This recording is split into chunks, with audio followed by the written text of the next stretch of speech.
Montana. The Cold War continues. The government is testing a new experiment. Temporal isolation. Can you isolate a person from the flow of time? Freeze them, then reactivate them years later? The solution: they recruit radio DJ Jerry Callahan as a volunteer.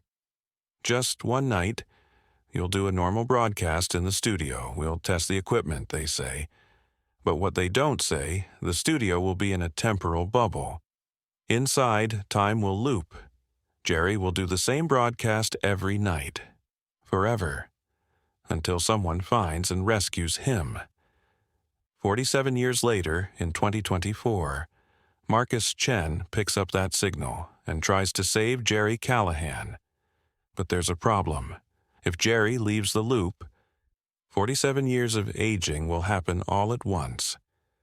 Before we dive into this incredible story, make sure to subscribe to Timelost Stories and hit that notification bell. We bring you the most mind-bending mysteries where time itself becomes an experiment. Your subscription helps us uncover more temporal anomalies that defy explanation. Now, let's journey to 1977 to rural Montana. Montana, Missoula. WKRP radio station. Jerry Callahan was a 32-year-old radio DJ. His smooth voice relaxed listeners during late-night broadcasts. Every night at 11 p.m., he'd sit at the microphone, play 70s music, and tell stories. That day, two men came to the studio. They wore suits, they looked official, they had military postures. "Mr. Callahan," said the first one. Tall, black-haired. "My name is Agent Raymond Pierce. This is Dr. Victor Rothman. We'd like to make you an offer." Jerry smiled. "An offer? For advertising?" "No," said Dr. Rothman. An older man, thin silver hair, wearing glasses. "We work for the government. A special project, and we need your help." Jerry's smile faded. "Government? What kind of project?" Pierce leaned forward. "Mr. Callahan, your country needs you. The Cold War continues. The Soviets are developing new technologies. We need to gain an advantage against them." "But I'm just a DJ," said Jerry. "How can I help you?"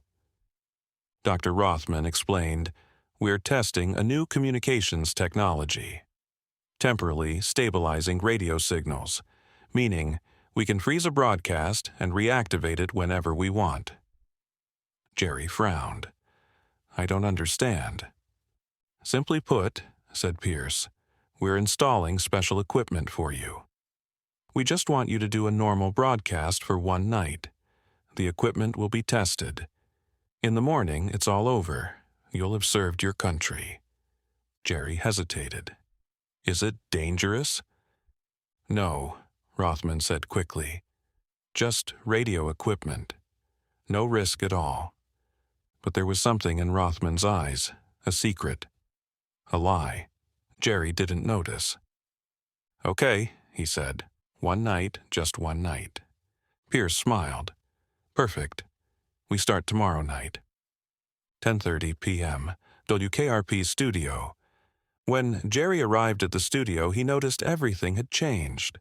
Strange metallic panels had been installed on the walls. Cables hung from the ceiling. Electronic devices surrounded the equipment. Dr. Rothman and a team were making final adjustments. "What are you doing?" Jerry asked. "Temporal stabilization devices," said Rothman. "They'll record and preserve your broadcast, then we'll test it." Jerry felt uncomfortable. "This looks very different from normal." Pierce came to his side. "Don't worry. Just do your broadcast. The rest is our job." As 11 p.m. approached, the team left the studio. Jerry was alone. He sat at the microphone. "Good evening, listeners," he said. "This is Jerry Callahan, bringing you music on this warm 1977 night from WKRP. Today is June 15th, Wednesday. Temperature is 72 degrees, and here's Fleetwood Mac with Dreams." He started the record. The music began, and then something changed.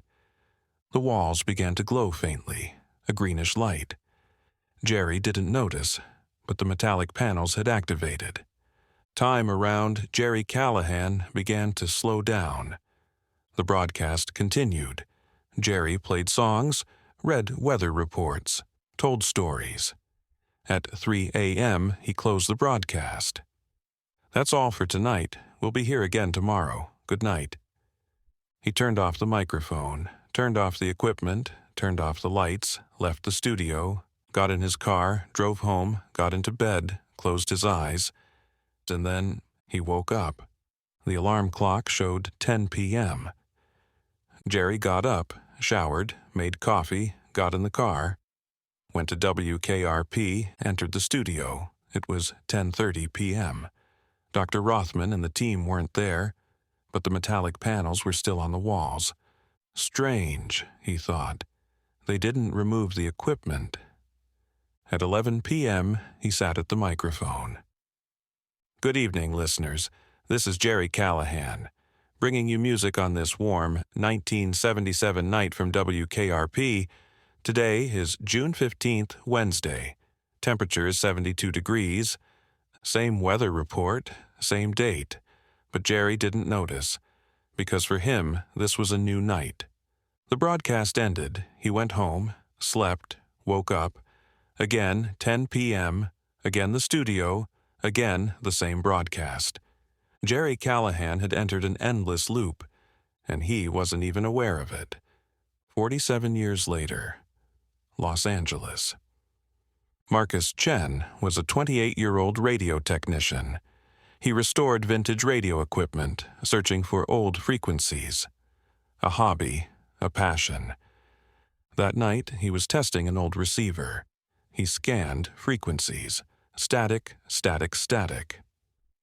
Then he stopped at 104.7 FM. A voice, clear, clean. 70s music, Fleetwood Mac. The song ended. A DJ voice came. "Good evening, listeners. This is Jerry Callahan, bringing you music on this warm 1977 night from WKRP. Today is June 15th, Wednesday. Temperature is 72 degrees. Marcus paused. 1977? Wednesday? But today was 2024, and it wasn't Wednesday, it was Tuesday. Strange, he thought. Maybe a recording. But the broadcast continued. 4 hours, like it was live. Then it closed at 3 a.m. Marcus was curious. The next night he scanned again. Again, 104.7 FM. Again, the same broadcast. "Good evening. This is Jerry Callahan. Today is June 15th, Wednesday." Marcus recorded it. Listened again. Every word was the same, every song in the same order, every weather report identical. "This is a loop," he said to himself. The third night, he listened carefully, and he noticed. At the end of the broadcast, before the microphone was turned off, a very faint whisper. "If anyone is hearing this, please help me." Marcus froze. He rewound, listened again. "Find me, 1977, Montana, WKRP, I'm trapped." His heart raced. Is this real? Marcus researched all night, typed WKRP Montana 1977. A few results came up. An old radio station. Opened in the 1960s. Mysteriously closed in 1978. No explanation given. On a forum post, a local man had written, "Before WKRP closed, there were rumors of strange things happening. Government men came. They tested something. Then the station went silent." Marcus dug deeper. Declassified government files, Cold War experiments, and he found it. Project Timelock, 1977. A document, heavily redacted, but some words were readable. Temporal isolation. Radio signals. Test subject, Montana, WKRP station. Marcus's hands trembled. This is real. They did an experiment, and they trapped someone inside. A week later, Marcus flew to Montana, a small town, on the edge of Highway 9. He went to the point he'd marked on the map and found it. The WKRP building. Abandoned, ruined, windows broken, door hanging, roof collapsed, overgrown with weeds. But the strange thing, part of the building was still intact. The back section, where the studio was. Marcus approached, put his ear to the wall, and heard it. Music, very faint. Dreams, Fleetwood Mac. His heart began to race. He went inside. The corridors were dark, filled with debris, but there was a light coming from the back. Marcus walked toward that light. A door. It said, Studio A. He opened the door and was shocked. The studio was perfect, as if it hadn't changed since 1977. Vinyl records were on the shelves. Vintage equipment was working. The walls were clean, the lights were on, and at the desk, a man was sitting. In his 30s. Wavy brown hair, wearing headphones. 1977 clothes, plaid shirt, jeans, Converse shoes. His eyes were closed. He was speaking into the microphone, and here's the Eagles with Hotel California. You're having a great night, aren't you? Marcus stood frozen. Jerry? The man didn't open his eyes. He played the song. Then he started reading a commercial. Marcus approached. Jerry Callahan? The man still didn't hear, as if Marcus wasn't there. Something occurred to Marcus, the loop. If Jerry was in the loop, he could only see things programmed for that night. Marcus looked at the equipment, the metallic panels on the walls. They were still glowing. Greenish light. Temporal stabilization, he whispered. They kept him in a bubble. Marcus thought. How could he break the loop? Then an idea came. If he could speak through the microphone, maybe Jerry would hear him. During the broadcast, Jerry took a listener call. Marcus found the studio phone, dialed. The line rang. Jerry said, Hello, you're on the air with WKRP. Marcus took a breath. Jerry, my name is Marcus. I came to rescue you. Jerry paused. Rescue? What are you talking about? Jerry, today isn't June 15th, 1977. Today is 2024. You've been living the same night for 47 years. Silence. Then Jerry laughed. Very funny, but I don't have time for jokes. Good night. He hung up. Marcus was desperate. Jerry didn't believe him. The broadcast continued. 3 a.m. came. Jerry turned off the microphone. That's all for tonight. We'll be here again tomorrow. Then he stood up, walked toward the door. But before reaching the door, he stopped. He turned, looked at Marcus. He was shocked. You're still here? Marcus nodded. Yes, because I'm not part of the loop. I came from the real world. Jerry's face went pale. What do you mean? Marcus explained everything. The experiment, the loop, the 47 years. Jerry couldn't believe it. No, this is impossible. I go home every night, I sleep the next day. There is no next day, said Marcus. It's always the same night. June 15th, 1977. It might have felt like only a few days for you, but outside, 47 years have passed. Jerry sat at the desk. His hands were trembling. But why? Why did they do this to me? Cold War, said Marcus. The government was trying to manipulate time. You were the test subject. But then the project was canceled. And they forgot you here. Jerry's eyes filled. My family? My mother? Marcus lowered his head. Jerry, 47 years have passed. I'm sorry. Jerry began to cry. Marcus examined the studio, analyzed the equipment, and understood. These panels, he said, create the boundary of a temporal bubble. Inside, time loops. But outside, it flows normally. How do we break it? Jerry asked. Marcus took a deep breath. I need to shut down the panels. But there's a problem. What? If the bubble breaks, time will flow on to you.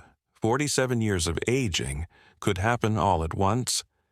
Jerry froze. So, I'll die? I don't know, said Marcus, but the risk is there. Jerry looked at the studio, the place he'd lived for 47 years. Same songs, same nights, same loneliness. Staying here, he said. Living the same night forever. That's also a kind of death. Marcus nodded. The choice is yours. Jerry thought for a long time. Then he smiled. A sad smile. I want to be free, whatever happens. Marcus examined the panels, found the main control unit. A red button, it said deactivate. Are you ready? He asked. Jerry sat at the microphone. One last time. I want to do something, he said. He turned on the microphone and spoke. Good evening, listeners. I'm Jerry Callahan, and this is my final broadcast. For 47 years, I've entertained you every night with the same songs. But now it's time to return to the real world. I'm giving you a song, very meaningful to me. Pink Floyd, Wish You Were Here. He played the song, and Marcus pressed the button. The panels shut down. The green light disappeared. The walls trembled. And Jerry's body began to glow. Time began flowing onto him. His hair grayed, his face wrinkled, his hands aged. But then it stopped. Jerry was still there. He was old, 79 years old, but alive. Marcus, he said, his voice broken. We did it. Marcus smiled. Yes, we did. Jerry went outside. For the first time in 47 years, he saw the sun. Morning had come. He heard the birds, he felt the wind, and he cried, tears of happiness. A year later, Jerry Callahan's story became a documentary. Marcus told it. The world was shocked. Jerry lived in a small house. He was old but happy. He didn't do radio anymore, but every night at 11 p.m. he'd listen to his old recordings and smile, because finally he was free.